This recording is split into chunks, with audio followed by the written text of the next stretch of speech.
तो hello students, आज हम पढ़ने जा रहे हैं हमारे एल्डिहाइड कीटोन एवं कार्बोक्जिलिक अम्ल का भाग नंबर 15। तो चलिए इसे शुरू करते हैं। तो सबसे पहले देखते हैं कि आज हम क्या पढ़ने वाले हैं। तो आज हम पढ़ेंगे फैलिंग परीक्षण के बारे में। तो सबसे पहले हम देखेंगे कि फैलिंग सॉल्यूशन क्या होता है। फिर हम देखेंगे कि फैलिंग परीक्षण की मदद से हम किन किन दो चीजों में फर्क पता करते हैं। फिर उसके बाद हम पढ़ेंगे मेथिल कीटोन का हेलोफॉर्म अभिक्रिया तथा ऑक्सीकरण। सबसे पहले देखते हैं हेलोफॉर्म अभिक्रिया क्या होती है। तो देखिए, हेलोफॉर्म मैंने बताया, इसमें हेलोजन होते हैं हमारे ग्रुप 17 के एलिमेंट्स, जिसमें आते हैं हमारी फ्लोरीन आएगी, या फिर क्लोरीन आएगी, फिर ब्रोमीन, क्लोमीन, ब्रोमीन, आयोडीन, एंटीमनी। ये पांचों चीजें हमारे हेलोजेंस के अंदर आते हैं। तो अगर मान लो मेरे पास एक मीथेन है, मान लो एक मीथेन है या फिर कोई भी ईथेन है। जैसे ईथेन क्या होता है, C2H5। इसमें मैं एक हाइड्रोजन को हटा दूं, एक हाइड्रोजन मैंने यहाँ से निकाल दिया, तो कुछ इस तरह से हो जाएगा। देखिए, एक H इस साइड जुड़ा, एक H इस साइड जुड़ा, एक H इस साइड, एक इस साइड का H हाइड्रोजन मैंने हटा दिया है। यहाँ पर मान लो मैं कोई भी हेलोजन को मैंने X मान लेता है, X की जगह पे फ्लोरीन, क्लोरीन, ब्रोमीन, आयोडीन कुछ भी आ सकता है। तो इसकी जगह मैं H चार्ट देता हूँ, तो यह हमारा हेलोफॉर्म अभिक्रिया में यह मेरा सब्सटेंस इससे बाहर निकलना चाहिए। यह बाहर निकल जाएगा तथा हमारा ऑक्सीकरण भी उसके साथ साथ हो ही जाएगा। और मेथिल कीटोन क्या होता है, मेथिल कीटोन में क्या होता है, जैसे मैंने बताया था, अगर बीच वाले कार्बन पर हमारा द्वि आबंध द्वारा ऑक्सीजन परमाणु जुड़ा हुआ होता है, तो वह हमारा कीटोन होता है। कुछ इस तरह से मान लो। और यह ध्यान जरूर रखना कि जब दो से दो या फिर दो से ज्यादा, नहीं, दो में तो बन ही नहीं सकता, दो में तो केवल एल्डिहाइड ही बनेगा।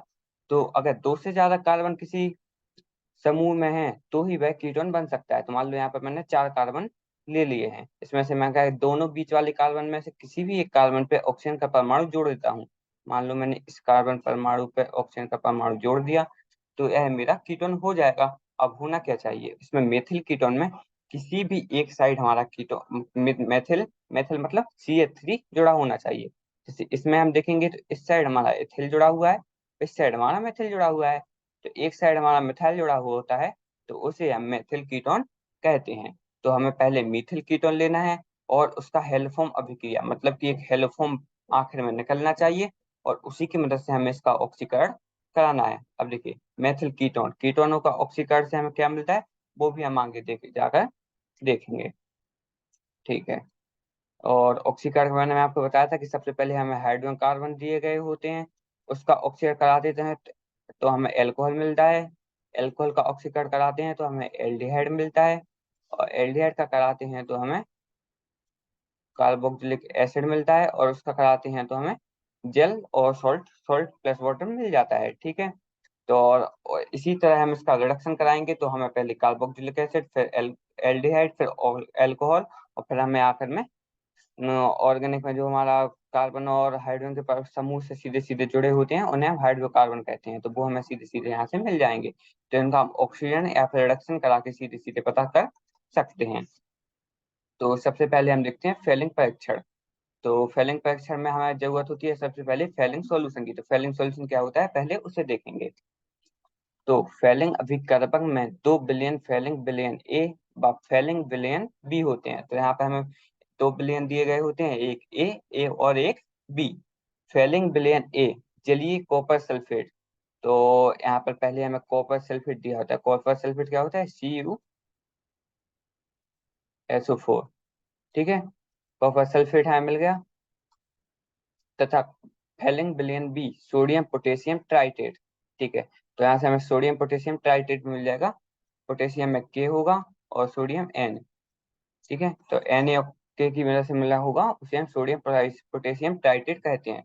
इसी को हम रोसेल लवण भी कहते हैं। ठीक है, तो परीक्षण से पूर्व दोनों विलयन समान मात्रा में मिलाए जाते हैं। तो हम पहले रोसेल लवण जैसे जो है और कॉपर सल्फेट, इन दोनों को हम समान मात्रा में मिला लेंगे। उसके बाद हमें एल्डिहाइडों को फैलिंग विलयन के साथ गर्म कर लाल पूरा अपक्षेप प्राप्त होता है। इसे हम रिएक्शन की मदद से देखेंगे कि कैसे होता है। और उसके बाद एल्डिहाइड संगत कार्बोक्सिलेटेड सड़ायन में अभिक्रमित हो जाते हैं। एरोमेटिक एल्डिहाइड इस परीक्षण में प्रक्रिया नहीं दर्शाते। तो जो भी हमें पहले प्रतिक्रिया दी गई है उसे देखते हैं। तो देखिए, यह एक तरह से आप समझ सकते हैं कि यह हमारा फेलिंग सॉल्यूशन है। देखिए, पहले हमें जो कि कॉपर सल्फेट दिया गया होता है, कॉपर सल्फेट में हमें दिया गया है Cu2+ तो हमारे उसके अंदर होगा। ठीक है, कॉपर सल्फेट CuSO4 जो हमें दिया गया है उसके अंदर हमारा Cu2+ तो होने वाला है। तो हमें बस इस की जरूरत है, इसको मैंने निकाल लिया यहाँ पर। वह हमारा है ही फलिंग सॉल्यूशन के अंदर। और उसके साथ हमने मिलाया क्या था, उसके साथ हमने मिलाया था सोडियम पोटेशियम ट्राइटेट। ट्राइटेट ट्राइटेट का मतलब होता है यहाँ पे कि हाइड्रोक्सी माइटी के समूह यहाँ पे जुड़े हुए हैं। तो हाइड्रोक्सी माइटी देखिए, हाइड्रोक्सी माइटी 5OH-। OH के ऊपर एक माइनस का साइन लगा हुआ होता है। जैसे H की जगह पे जो भी हम माइनस का साइन है वहां पे मैं एक हाइड्रोजन जोड़ दूं तो है H2O बन जाएगा। या फिर कुछ भी Na जोड़ दूं तो है NaOH, कुछ भी बन जाएगा। तो यहाँ पर एक माइनस का साइन आता ही है। तो 5OH और 2Cu+2 मतलब कि यहाँ पे दो कार्बन, सॉरी दो कॉपर वाले परमाणु की हमें यहाँ पे जरूरत होती है। तो कॉपर और हाइड्रोक्सीमाइड हमें यहाँ से मिल जाएंगे। अब हमें करना क्या है, हमें कोई भी एल्डिहाइड कीटोन कुछ भी लेना है और उसकी इसके साथ संरचना, सॉरी प्रतिक्रिया करवानी है। ठीक है, इसकी इसके साथ प्रतिक्रिया करवाएंगे तो होगा क्या, यहाँ पे CHO है, इसमें एक OH है और यहाँ पे पहले से OH था। ठीक है, तो OH OH में से हमारा एक H और एक OH हाँ मिलकर जल का समूह यहाँ पे बना लेंगे।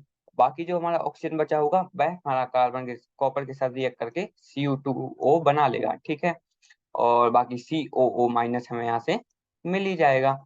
अब होता क्या है Cu2O, यह हमारा कैसा होता है, यह होता है हमारा लाल भूरा अपक्षेप। तो इसी की मदद से हम पता करते हैं कि यह प्रतिक्रिया हो रही है कि नहीं।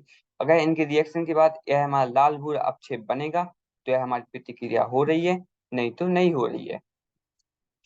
तो होता क्या है कि अगर हमारे पास कोई भी एल्डिहाइड है तो यह प्रतिक्रिया हमारी होगी, नहीं तो अगर हमारे पास कोई भी एरोमेटिक एल्डिहाइड है तो यह प्रतिक्रिया नहीं होगी। तो हम एल्डिहाइड और एरोमेटिक एल्डिहाइड के बीच का फर्क इस प्रतिक्रिया की मदद से पता कर सकते हैं। तो फेलिंग परीक्षण की मदद से हम एल्डिहाइड और एरोमेटिक एल्डिहाइड के बीच का फर्क पता करते हैं। अब एरोमेटिक एल्डिहाइड क्या होता है, देखिए एल्डिहाइड हमारा क्या था, कोई भी हम कार्बन की श्रृंखला लेते थे, जैसे 3 या फिर 4 कार्बन की श्रृंखला ले ली, और जो जो भी दोनों साइड अंतिम के कार्बन है वहां पर हम एक ऑक्सीजन परमाणु जोड़ देंगे द्वि आवन द्वारा।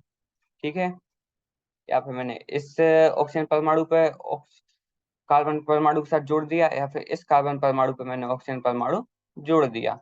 दोनों में से किसी भी कार्बन परमाणु पर मैं ऑक्सीजन परमाणु जोड़ दूंगा द्विआवन द्वारा। द्विआवन मतलब उनके दोनों के बीच में दो आवन जुड़े हुए होने चाहिए, तो वह हमारा एल्डिहाइड हो जाएगा। लेकिन एरोमेटिक में क्या होता है, एरोमेटिक में हमें कोई भी, जैसे बेंजीन, बेंजीन का आपको पता होगा, बेंजीन में होता क्या है, बेंजीन में हमें कुछ इस तरह से रिंग के द्वारा 6 कार्बन जुड़े हुए होते हैं। ठीक है, एक ऐसी रिंग बनी होगी, रिंग में हमारी 6 कार्बन द्विआवन या फिर एकल आवन द्वारा एक दूसरे के बीच में जुड़े हुए होंगे। देखिए यहाँ पर भी कार्बन होगा, यहाँ पर भी कार्बन, यहाँ पर भी कार्बन, यहाँ पर भी कार्बन, और यहाँ पर भी कार्बन, और यहाँ पर भी कार्बन। ठीक है, अब होता क्या है, सब एक दूसरे के साथ एक एक आबंध बनाए हुए हैं। ठीक है, लेकिन होगा क्या, देखिए मान लो इसके साथ एक आबंध है, इसके साथ दो आबंध है, इसके साथ एक आबंध है। अब सबके सबका एक एक आवन बचा हुआ है, तो सबके साथ एक एक हाइड्रोजन आखिर में जुड़ा होता है। ठीक है, तो मान लो इन सभी के साथ एक एक हाइड्रोजन जुड़ा हुआ है। ठीक है, इसके साथ भी एक हाइड्रोजन जुड़ा हुआ है और उसके साथ भी एक हाइड्रोजन जुड़ा हुआ है। अब होगा क्या, मैं मान लो किसी भी एक हाइड्रोजन को हटाकर, किसी भी एक हाइड्रोजन को हटा दिया और यहाँ से एक कार्बन तोड़ दिया। तो मान लो इसको मैं दोबारा यहाँ पर बनाता हूँ। ठीक है, तो यह कुछ इस तरीके से हो जाएगा। ठीक है, और यहाँ पर मैंने एक हाइड्रोजन को हटाया था और फिर एक CHO समूह जोड़ दिया। एक CHO समूह जोड़ दिया, मैंने बताया था CHO समूह जब हम जोड़ देंगे तो वह एल्डिहाइड बन जाएगा। लेकिन यह हमारा एरोमेटिक एल्डिहाइड है क्योंकि यहाँ पे एक रिंग की तरह जुड़ा हुआ है, और जिस भी चीज में यहाँ पे रिंग आ जाती है तो वह हमारा एरोमेटिक ही कहलाता है। तो एरोमेटिक एल्डिहाइड वह हमारा इसके साथ रिएक्ट नहीं करता, क्योंकि यहाँ पे जो CHO है उसमें OH आसानी से निकल गया, लेकिन यहाँ पे ये नहीं निकल पाता। इस वजह से हमारा लाल भूरा अपक्षेप नहीं मिल पाता। तो अगर लाल भूरा अक्षेप मिल गया तो वह हमारा एल्डिहाइड होगा, पता चल जाएगा। लेकिन उसमें से भी हमें पता करना है कि वह एरोमेटिक एल्डिहाइड है या नहीं, तो उसका रिएक्शन हम इसके साथ करवाएंगे तो लाल भूरा अवक्षेप मिल रहा है तो वह साधारण एल्डिहाइड है हमारा, और अगर नहीं मिल रहा है तो वह हमारा एरोमेटिक एल्डिहाइड है। तो एरोमेटिक एल्डिहाइड का फर्क यहाँ से हम पता कर सकते हैं। ठीक है, तो फैलिन परीक्षण बहुत ही महत्वपूर्ण है, आप इसको याद जरूर रखना। इसके साथ हम पढ़ेंगे मैथिल कीटोन का हेलोफॉर्म अभिक्रिया द्वारा ऑक्सीकरण। हेलोफॉर्म अभिक्रिया क्या होती है यह भी मैंने आपको बता दिया है। सबसे पहले हम देखते हैं मेथिल कीटोन। मेथिल कीटोन मैंने आपको बता दिया, कोई भी हमारे यहाँ पे कार्बन की समूह ऐसे जुड़ी हुई है तो इस तरह से, तो हमारा किसी एक साइड हमारा मेथिल का समूह जुड़ा होना चाहिए। जैसे इसमें एक साइड हमारा मेथिल का समूह जुड़ा हुआ है, इसको कुछ कीटोन को हम कुछ इस तरह से दर्शाते हैं ना, कुछ ऐसे। तो इसमें एक आर हमारा CH3 होना ही चाहिए, तभी यह हमारा मेथिल का कीटोन होगा। मेथिल कीटोन का मतलब ये है कि हमारा एक साइड मेथिल का समूह होता है। उसके बाद एलोफॉर्म, एलोफॉर्म में भी क्रिया मैंने आपको बताया था। एक CH3 जो हमारा है या कुछ इस तरह से, पहले हमारा जो मीथेन गैस होती है उसमें हमने एक आवन तो मतलब एक हाइड्रोजन को निकाल दिया और उसके साथ हमने जोड़ दिया CH3 के साथ कोई भी हमारा एक्स। एक्स क्या था, एक्स था हमारा कोई भी हेलोजन। हेलोजन में फ्लोरीन, क्लोरीन, ब्रोमीन, आयोडीन कुछ भी आ सकता है। तो इसको जब हम इसके साथ जोड़ देंगे तो यह हमारा हेलोफॉर्म हो जाएगा। तो मेथिल कीटोन का हमें ऑक्सीकरण करवाना है, साथ में उसके साथ हमारा एक हेलोफॉर्म निकल जाना चाहिए, तो उसी को हम हेलोफॉर्म अभिक्रिया कहते हैं। अब सबसे पहले हम इसकी थ्योरी को पढ़ेंगे, फिर उसकी अभिक्रिया को देखेंगे। तो ऐसे कीटोन जिसमें कम से कम मैथिल समूह कार्बन कार्बन परमाणु से आवंटित होता है, तो मैंने आपको बताया था कार्बोनल कार्बन परमाणु जो होता है उसके साथ एक ना एक मैथिल समूह होना चाहिए। जैसे दोनों साइड कार्बन समूह जुड़े हुए हैं तो एक मैथिल समूह उसमें से होगा। तो मैथिल कीटोन उसे हम मिथिल कीटोन कहते हैं, इसमें लिखा हुआ है। सोडियम हाइड्रोहेलाइड द्वारा संगत कार्बोक्सिलिक अम्ल में सोडियम लवण में आकृषित होते हैं, जिसमें कार्बोनिल यौगिक की अपेक्षा एक कार्बन परमाणु कम होता है। ठीक है, मेथिल समूह हेलोफॉर्म में परिवर्तित हो जाता है। तो जो भी हमारा मेथिल समूह मैंने बताया था एक साइड जुड़ा होता है वह हेलोफॉर्म में परिवर्तित हो जाएगा। मतलब कि जो भी हमारा हेलोजन दिया हुआ है फ्लोरीन, क्लोरीन, ब्रोमीन, आयोडीन उसके साथ वह जुड़ जाएगा मेथिल समूह, वह हेलोफॉर्म में परिवर्तित हो जाएगा। यदि अणु में कार्बन कार्बन द्विक आबंध उपस्थित हो तो वह इस ऑक्सीकरण द्वारा अभिप्रावित होता है। और अणु के अंदर देखिए मैंने बताया इस तरह से जो भी हमारे कार्बन कार्बन जुड़े हुए होते हैं इसके साथ यहाँ से टूटेगा और उसके साथ एक एक्स आके यहाँ से जुड़ जाएगा क्योंकि ये कार्बन यहाँ से टूट गया है। तो यही हमारा हेलोजन यहाँ पे जुड़कर हमारा हेलोफॉर्म बना लेता था। लेकिन इसमें क्या होता है, कार्बन कार्बन द्विक आबंध उपस्थित हो तो वह ऑक्सीकरण द्वारा अप्रभावित होता है। इसी वजह से, इसी बॉन्ड के टूटने की वजह से हमारा ऑक्सीकरण होता है।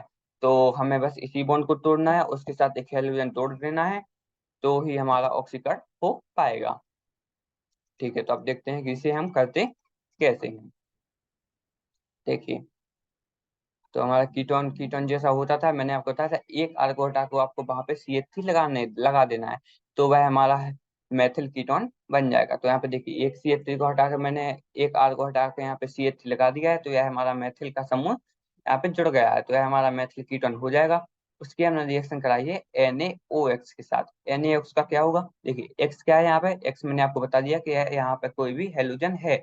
ठीक है, तो यह क्या करेगा, ये हमारा सबसे पहले CH3 के पास जाने वाला है। मैंने आपको बताया जब CH3 के पास यह जाएगा तो इस जो भी बचा हुआ समूह है उसके साथ ऑक्सीकरण होगा। देखिए, तो एक्स CH3 के साथ चला जाएगा तो यहाँ पे बन जाएगा CH3। ठीक है, बाकी जो NaO है वह हमारा इस बाकी बचे हुए समूह के साथ आके जुड़ जाएगा। तो CH3 यहाँ पे जुड़ गया है। देखिए एक्स हमारा क्या हो सकता है, क्लोरीन, ब्रोमीन, आयोडीन कुछ भी हो सकता है। ठीक है, यहाँ पे फ्लोरीन नहीं हो सकता क्योंकि फ्लोरीन इसके साथ रिएक्शन नहीं करता। ठीक है, फ्लोरीन को आपको जरूर ध्यान रखना है कि हेलोफॉर्म की जो भी हमारी रिएक्शन होती है उसमें हमारा फ्लोरीन नहीं आता, तो यहाँ पे बस क्लोरीन, ब्रोमीन और आयोडीन ही आ सकता है। ठीक है, तो यहाँ पर क्या बनेगा, यहाँ पर जो हमारा इतना बचा हुआ समूह है, ठीक है, जो भी हमारा बचा हुआ समूह है उसके साथ यह आगे जुड़ जाएगा और हमारा CH3 CHX3 तो एक साइड से निकलने वाला ही है। ठीक है, उसके बाद हमने यहाँ पर एक थोड़ा सा बड़ा सा कंपोनेंट ले लिया है। देखिए, और यहाँ पे NaOCl लिखा है, मतलब कि यहाँ पे HCl मैंने यहाँ पे एक बार Cl मान लिया है। ठीक है, यहाँ पे देखिए Cl मान लिया। अब होगा क्या, अब हमें यहाँ पे देखना है कि मेथिल यहाँ पे जुड़ा हुआ कहाँ पे है। देखिए, यह तो हमारा द्विआवन के साथ, यहाँ पर भी CH3 जुड़ा हुआ है, यहाँ पर भी CH3 जुड़ा हुआ है।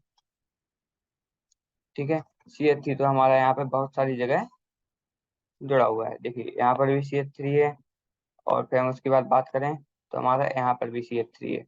ठीक है, लेकिन होगा क्या, इन तीनों CH3 में से हमें देखना है कि हमारा कीटोन वाला CH3 कौन सा है। तो देखिए, यह CH3 तो हमारा द्विआवन के साथ किसी और ही कार्बन परमाणु के साथ जुड़ा हुआ है, तो उससे हमें कोई मतलब नहीं है। ठीक है, लेकिन यह CH3 की अब हम देखेंगे तो यह CH3 भी हमारा कहीं भी कार्बन समूह के साथ दूसरी तरह जुड़ा हुआ है, तो उससे भी हमें कोई मतलब नहीं रखना है। लेकिन अब हमारा जो तीसरा CH3 है, यह हमारा जुड़ा हुआ है द्विआवन वाले कार्बन के साथ। मतलब कि द्विआवन वाले कार्बन के साथ से क्या मतलब है, देखिए, सबसे पहले हमारा कुछ इस तरह से था ना, कार्बन, इसके साथ एक और कार्बन, और एक और आर। ठीक है, और इस कार्बन के साथ लगा हुआ था हमारा ऑक्सीजन का परमाणु। मतलब कि जो हमारा जिसके साथ ऑक्सीजन का परमाणु लगा हुआ है, उसी के बगल वाला जो भी कार्बन है वही हमारा मेथिल समूह है, जो जिसके साथ हमारा हेलोजन की जुड़ने वाला है। ठीक है, तो इतने बड़े में से हमारे हमें केवल इसी की CH3 पे ध्यान रखना है। तो इस CH3 को हम यहाँ से हटा देंगे, उसके साथ हम Cl को जोड़ देंगे, तो यह हमारा बन जाएगा CHCl3। और बाकी जो हमारा NaO बचा हुआ है, वह हमारा यहाँ पर आके जुड़ जाएगा, जो कि हमारा बन जाएगा ONa। ठीक है, तो आपको कोई भी बड़ा हुआ स्ट्रक्चर दे दिया जाए तो आपको बस यहाँ पे यही यही ध्यान रखना है कि हमारा ऑक्सीजन परमाणु कहाँ पे जुड़ा हुआ है। ऑक्सीजन परमाणु आपको जो भी मिल जाए, उसके बगल में ही जो भी हमारा CH3 का समूह जुड़ा हुआ है, वही हमारा असली मेथिल समूह है, जिसके साथ हमें अपना एक्स को जोड़ना है। एक्स हमारा यहाँ पे कोई भी हेलोजन है, और जैसे ही हम यहाँ पे उस CH3 समूह को हटा देंगे, वहां पर हमें NaO को जोड़ देना है। ठीक है, तो ONa हम वहां पे जोड़ देंगे, तो हमारी यहाँ पे हेलो फॉर्म की अपेक्षा हो जाएगी। ठीक है, तो हमारी हेल फॉर्म की अभिक्रिया भी यहाँ पे हो चुकी है, और द्वारा ऑक्सीकरण। ऑक्सीकरण कैसे हुआ, देखिए, यहाँ पे जो भी हमारा एक ऑक्सीजन था वह यहाँ पे एक्स्ट्रा में जुड़ गया, और Na हमें दोनों साइड मिल गया। और एक्स को जो आपको ध्यान रखना है कि यहाँ पे एक्स एक्स का मतलब मैंने बताया आपको, कोई भी हेलोजन हो सकता है, फ्लोरीन, क्लोमीन, ब्रोमीन, आयोडीन। लेकिन यहाँ पे हम फ्लोरीन की रिएक्शन नहीं करवाते, क्योंकि वह यहाँ पे नहीं हो सकती। क्योंकि फ्लोरीन देखिए यहाँ पे CH3 है, वह इसके साथ भी रिएक्ट कर जाएगा, इसके साथ भी रिएक्ट कर जाएगा। मतलब कि फ्लोरीन जो भी होती है वह बहुत ज्यादा रिएक्टिव होता है, मतलब कि सबसे ऊपर जाने वाला, सबसे ऊपर का होता है, सबसे छोटा परमाणु होता है, तो वह ज्यादा रिएक्टिव होता है। तो वह हमारी इस अभिक्रिया में दिक्कत कर सकता है, तो इसलिए हम फ्लोरीन को नहीं लेते हैं, और केवल क्लोरीन, ब्रोमीन और आयोडीन को ही लेते हैं। ठीक है, तो अब आगे देखेंगे। तो सोडियम हाइपो आयोडेट द्वारा आयोडोफॉर्म अभिक्रिया को CH3CO और CH3CHOH। ठीक है, या कुछ इस तरह से CH3CO, मतलब कि CH3 और CO। ठीक है, इसमें हमारा एक कार्बन डाइऑक्साइड बचा हुआ है, या फिर CH3CHOH, या फिर कुछ इस तरीके से होगा CH3, इसमें COH इस साइड जुड़ा होगा, और H हमारा इस साइड जुड़ा होगा। समूह की पहचान करने के लिए प्रोडक्ट होते हैं। देखिए, तो इसमें हम या तो फिर इस समूह की पहचान करते हैं, या फिर इस समूह की पहचान करते हैं। यह देखिए हमारा एल्कोहल समूह है, यह हमारा कीटोन समूह है, तो इन दोनों की पहचान हम यहाँ से करते हैं, जो ऑक्सीकरण द्वारा CH3CO समूह बनाती है। तो ऑक्सीकरण जब इनका हो जाएगा तो हमारा CH3C डबल बॉन्ड हो, इसमें देखिए जो भी वहाँ ऑक्सीजन जुड़ा हुआ है वह हमारा द्विआवन जुड़ा होता है, तो इस समूह की बना बना लेती है, तो हमें इन दोनों समूह की पहचान यहाँ से करने को मिल जाती है।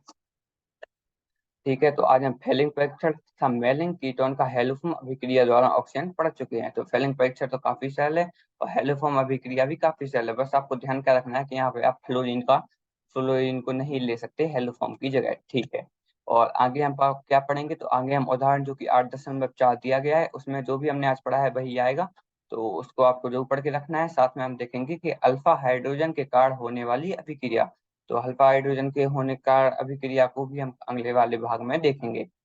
ठीक है, तो आज का भाग यहीं पे खत्म करते हैं। धन्यवाद।